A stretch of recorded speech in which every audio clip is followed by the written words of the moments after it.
What was the most disturbing thing found in a video game? Vault 11 from Fallout New Vegas. Whilst most of the vaults will have the aftermath of some twisted science experiment waiting to attack you, Vault 11 is completely deserted bar a few mutated insects. Reading the terminals and listening to recordings reveals the inhabitants had to vote for one person to sacrifice every year or else they'd all be killed. They kept doing this until only 5 survivors remained. The final 5 made a pact that they would not kill another member and would instead wait for the vault to kill them. Only for a message to play congratulating them on their mercy and bravery and called them a shining example of humanity for not sacrificing one of their own. Whole thing was a fucked up social experiment to see if they would actually do it. Of the 5 survivors, 4 killed themselves and the final one walked out into the wasteland hoping to tell his story. Proper fucked me up did that one. Actually, it got a lot darker than that. The vault residents turned their ire on to the overseer for not cluing them into what they were getting into, who was the first to be nominated for sacrifice. Because of this, the elected overseer would be the sacrifice after serving out their term, leading to the creation of political factions known as blocks that would campaign to nominate candidates to suit their goals. The nomination process devolved significantly over time, with block leaders turning to deplorable actions and manipulations. This would include the Justice Block sexually coercing Catherine Stone under threat of their nominating her husband. When they nominated him anyway, Kate proceeded to murder members of the Justice Block not only in retaliation, but also to ensure she'd be nominated. Upon her election, she issued an executive order that dissolved the current election process, changing it so that the overseer would be randomly chosen by a lottery. This led the Justice Block to stage a coup, resulting in the deaths of nearly all dwellers in the vault, save for 5. When you first arrive at the mental hospital in Outlast, you stumble across 2 escaped patients fucking a corpse. They didn't appreciate being disturbed. You like to watch, you little sicko? You weren't invited to watch. That little room in the beginning of Outlast 2 where they would sacrifice babies and you walk over all the dead babies' bodies and it even makes little crunching sounds. That dude with the valve in the back of his head shown in intros of many Valve games. It didn't bother me until he turns to face you. Fun story, this was added as a stealth update randomly one day to Portal 2 which had a normal non-moving head until then. My husband at the time went on a trip and left me the house to myself for the first time in years, and I was in the middle of a second playthrough. The logo wasn't moving when I started this. Night comes, I'm all alone for the first time, and I boot up the game only to have the head start to slowly turn and look at me. I feel like I'm not easy to scare, but I sat there wondering for a while what just happened and breathing pretty heavy. I had to check online and make sure I wasn't the only one. In Haunting Ground, if you die to your stalkers you can hear them in the background of the game over screen desecrating your body, while laughing or enjoying it. Having to drill a needle into your character's eye for some reason in Dead Space 2, and if you slightly fuck up the QTE, it drills your character's brain out and you die. In Until Dawn, when you read a note and discover that one of the 2 sisters had to eat the other's corpse in order to survive. Pretty disturbing. Not disturbing in the same sense of the others, but the silent ballerina slicers in BioShock creeped me out good and proper. There's one section where you walk across a huge room in ankle-deep water and there are some in there, posed. You walk across, with just the ambient sounds of Rapture which are creepy enough, pick up a thing on a little dry patch and turn around. Every one of those splicers is now facing you, staring at you. And then they run at you.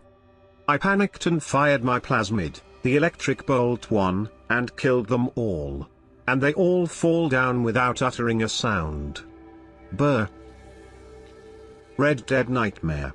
I had to take a break after the crying Sasquatch asked me to put him out of his misery because we had hunted all of his family. I remember that scene.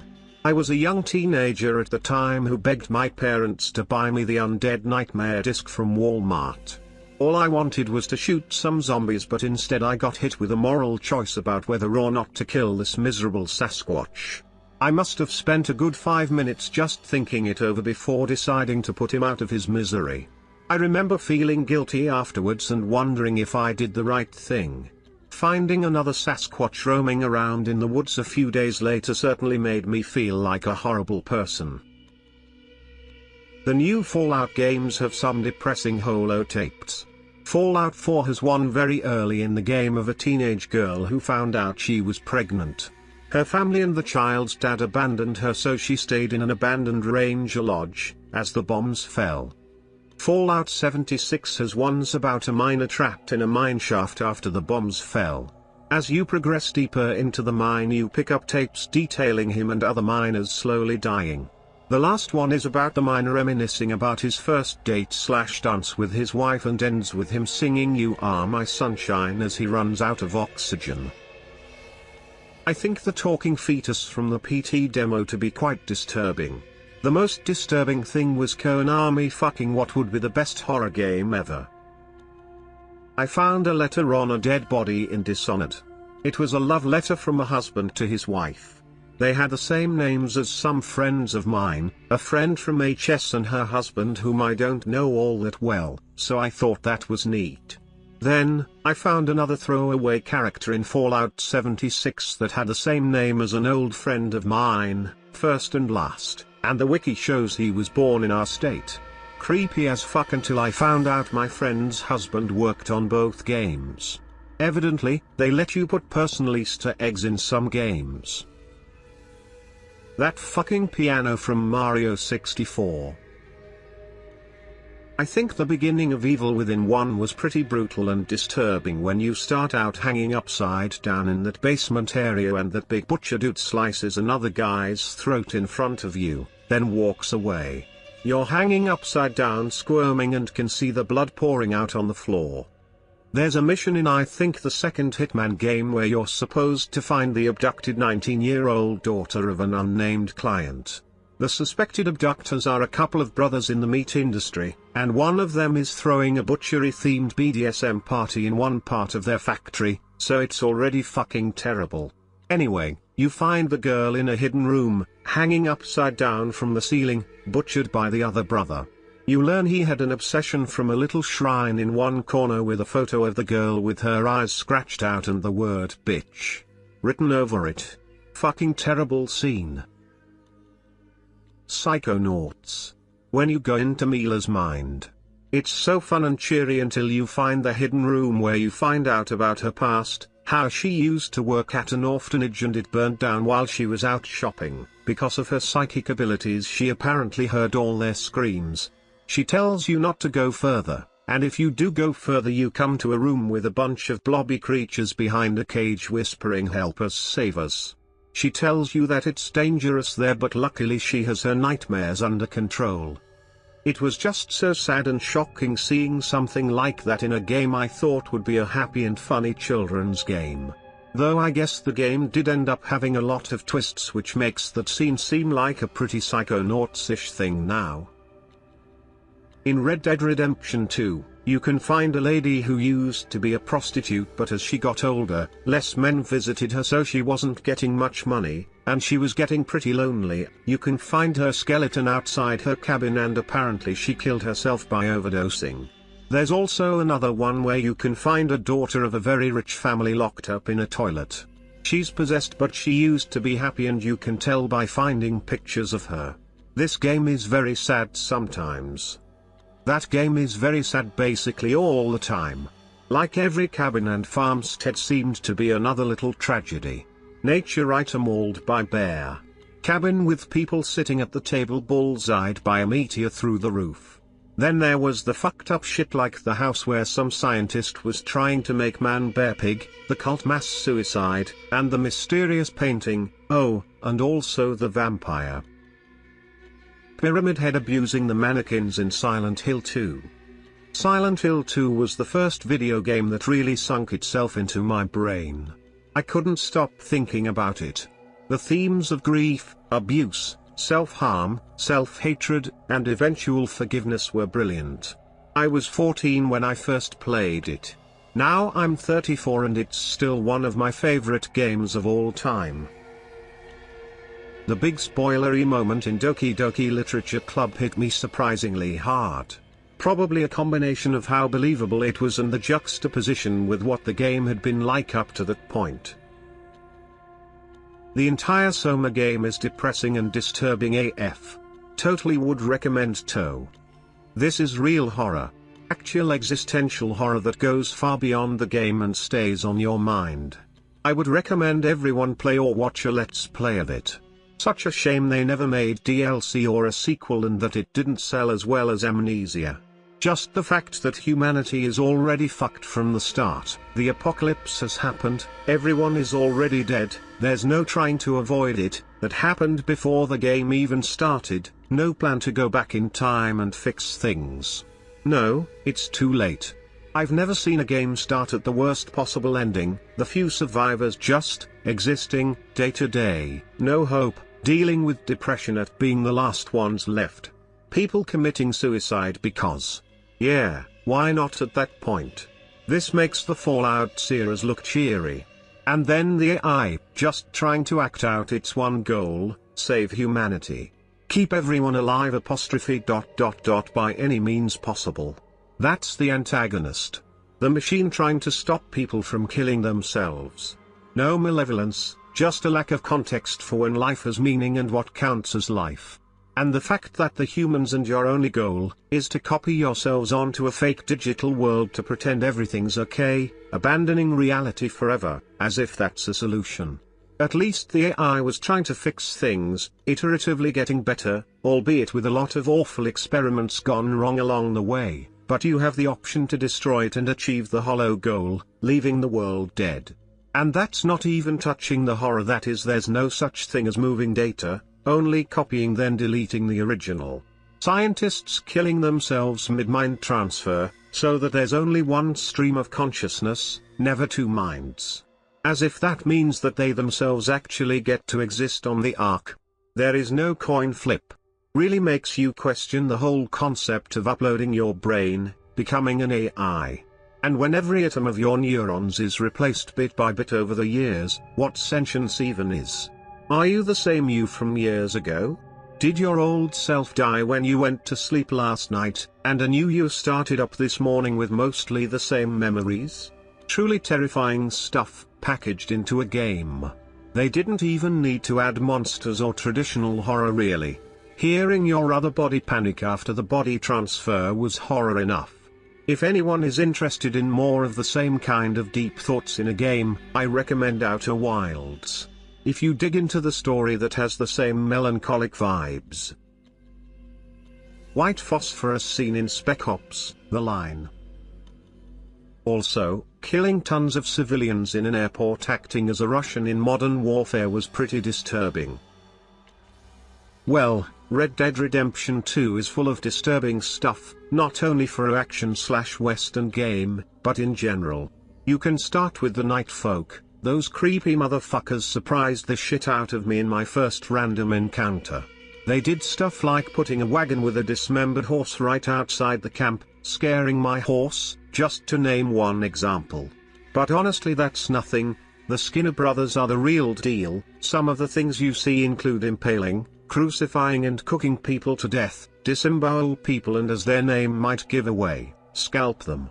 Then you also have the Murphy brood, who do the same thing and more, and when you go to their hideout during the main story you can see some of the atrocities they did to the people they captured, especially the women. I saw another comment talking about the serial killer, and yes, is pretty creepy and some of the clues are gruesome and disturbing. You also have Butcher's Creek, a town of inbreeds and sick people that has a creepy story behind. As all Rockstar games, there's a lot of lore hidden in little pieces for you to piece together. There's also Gertrude Braithwaite, who is possessed/product of inbreeding/sick and was left inside a cabin hide in a forest close to the family's mansion. You'll find a couple of death people, including young boys, some for reasons unknown and some, again, you'll need to piece pieces together. There's more stuff, like a man-made beast inside a house, the pigman and his wife/sister encounter, spirits talking at night in one of the forests. I mean, there's so many stuff. There's dedicated YouTube channels to connect those pieces and solve the mysteries. Strange Man comes to my mind as one of the biggest, and you also have more than one communities on Reddit to talk about your findings, mysteries and theories about stuff. Oh, I also forgot. One of the random encounters includes a dude that sexually assaults your character. Overall, the longer you advance in the story mode, the more the game changes from a cowboy adventure to a eerie, creepy, uncomfortable journey where you're never at peace, which is one of my favorite things, how the story gets darker and the entire environment gets harder, tougher, and you discover more and more just fucked up stuff happening on the sides that don't really interfere with your story but makes you feel uneasy every time you continue your save. In Detroit Become Human, spoilers, spoilers, spoilers, when you start off as Karu and Todd goes upstairs to discipline Alice, it's the start of her adventure and naturally the game tells you to move to break your programming and save her, but Todd tells you not to move and to stay right where you are, but you don't have to move. And if you don't move, following Todd's orders, it's about 5 minutes of hearing Todd's verbal and physical abuse to his daughter. The game does so much to encourage you to move. If you can tough it out, finally a cinematic appears where you end up walking upstairs anyway to see Todd standing over the dead body of his daughter. That, and in the same game, if you die enough times as Connor in front of Hank, he becomes super depressed because of the death of his son and how Connor can come back because he's an android but his son will never come back, and he drinks himself into a stupor at home and shoots himself in front of his dog Sumo, then cue the camera panning out to hearing the dog barking from the inside of the house. The handyman in BioShock Infinite. On the surface, they just seem a bit like the Big Daddies, big, strong, semi-mechanical enemies, but the more you find out about them the more disturbing they become. They are constantly suffering, they can't sleep, they're socially ostracized, and most of them were made from sick or disabled people. Some of them weren't even sick. Just listening to their dialogue lines makes you feel so sorry for them. In Cyberpunk 2077 there are these things called brain dances or BDs. They're basically filmed experiences, a movie-like recording that not only records what the person sees but also any sensations, both physical and emotional.